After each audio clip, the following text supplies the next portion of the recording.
Youth అందరికి connect అవ్వదు maximum. Cinema అయితే అంత ఏం బాగా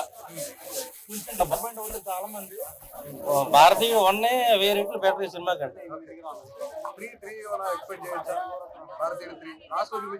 3 ఎక్స్పెక్ట్ చేయొచ్చు కానీ ఇది ఒక ఇంటర్వెల్ లాగా అనుకోవాలి. 2 ఇంటర్వెల్ తర్వాత ఏమవుతుంది అనేది, అతను కంబ్యాక్ ఇండియన్ అని చెప్పి పిలుస్తారు. పిలిచిన తర్వాత యూత్ అందరికి మీరు నిజాయితీగా ఉండాలని చెప్తే ఎవరికి నచ్చవు. దానివల్ల ఫ్యామిలీలో అందరికి నష్టపోతూ ఉంటారు. సిద్ధార్థ్ ఫ్యామిలీ పోగొట్టుకుంటాడు తల్లిదండ్రుని. సో మళ్ళీ గో బ్యాక్ ఇండియన్ కూడా చెప్పేస్తారు. సో అక్కడికి అయిపోయింది. నెక్స్ట్ 3 పార్ట్లు చూసుకోవాలి. మళ్ళీ ఏమన్నా కొత్తగా శంకర్ గారు ట్రై చేస్తారు. సో ఇండియన్ పార్ట్ 3 అని చెప్పి రివీల్ చేశారు కదా క్లైమాక్స్ లో, అది ఎలా అనిపించింది? అది కూడా మంచిగా ఎక్స్పెక్ట్ చేశాను నేను పార్ట్ 3 వస్తుందని చెప్పి. సో వెయిటింగ్ ఫర్ ఇట్ అంతే. అవుట్ ఆఫ్ 5 ఎంత రేటింగ్ ఇస్తారు? 3.5. గాలి జనార్దన్ రెడ్డి పెద్ద పెద్ద వ్యక్తులు జేసీబీ డ్రైవర్ గా చేస్తూ కొన్ని కోట్ల రూపాయలు అండర్ గ్రౌండ్ లో దాచాడు అంటే, వాడు బాత్రూమ్ కమోడు కూడా బంగారంతో చేయించుకున్నాడు, సెల్ ఫోన్ రింగులతో సహా.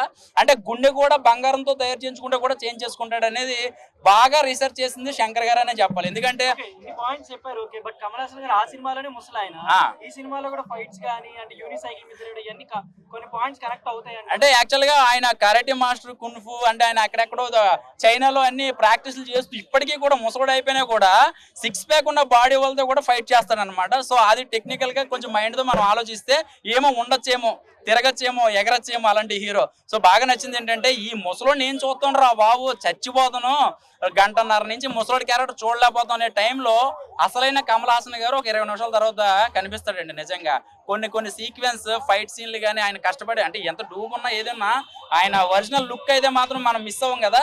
సో అయితే బాగా నచ్చినాయి.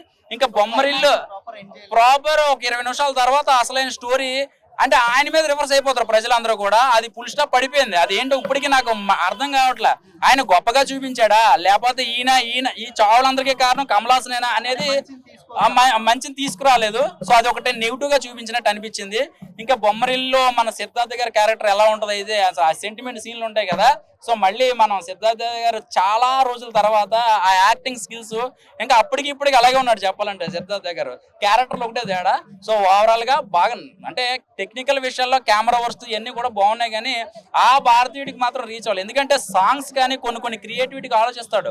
ఒక సీతాకోక చిలక 7 రోజులే బ్రతుకుతుంది, కానీ ఈయన ఏంటంటే చెప్పి చంపుతాడు అనమాట. ఆ లైన్ కొన్ని లైన్స్ బాగున్నాయి. ఓవరాల్ గా చెప్పాలంటే శంకర్ గారి మ్యాజిక్ నాకైతే కనిపించలేదు. ఎందుకంటే ఏ అసిస్టెంట్ డైరెక్టర్ లోనో కో డైరెక్టర్ తోటి చేయించినట్టు అనిపించింది. ఎందుకంటే ఆయన ఒక సాంగ్ చేయాలంటే చాలా క్రియేటివిటీగా ఆలోచిస్తాడు. ఒక్క సాంగ్ తో చిన్న సినిమాలు ఒక 10 సినిమాలు చేయొచ్చు, అంతమంది క్రౌడ్ పెడతారు. కొన్ని బొమ్మలు కానీ కొన్ని వెరైటీగా చేస్తుంటాడు.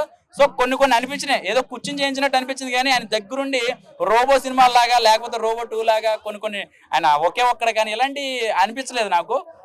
కెమెరా వర్క్ అయితే మాత్రం అదరగొట్టేశాడు. ఇండియన్ 3 చూసేంత జనాలకు ఓపిక లేదు. కొంచెం మంచిగా అంటే నాకు బాగా నచ్చింది ఏంటంటే, గేమ్ చేంజర్ లో సాంగ్ ఒకటి వస్తుంది, ఇందులో ప్లే అవుతుంది. అది కొంచెం జనాలు ఊపెక్కింది అనమాట. సో ఓవరాల్ గా లంచం నేను తీసుకోవడం మీరు తీసుకోవడం కాదు, మనల్ని పట్టుకునే వాళ్ళని ఆపితే మనం ఆగుతాం అనమాట. సో అదొకటి మెసేజ్ బాగుంది.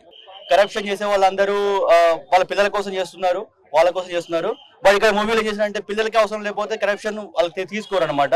సో పిల్లలు స్టాప్ చేస్తున్నారు, అంటే వాళ్ళకి ఏమొద్దు మాకు లగ్జరీస్ అని.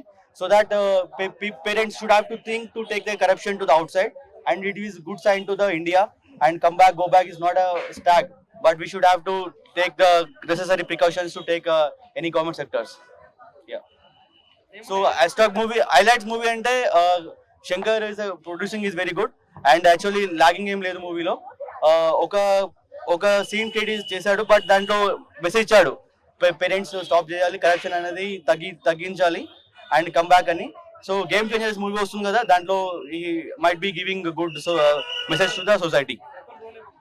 Rakul is a role is a 2-3 characters వచ్చింది ఆమె 2-3 scenes లో, but she was just part time actor.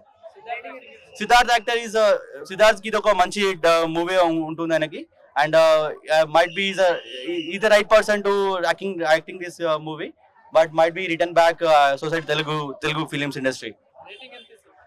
My rating, my perspective of out of 10, I could rate 9.5 this movie, and so correction it crossing around for about 100 crores. Movie రావాలి.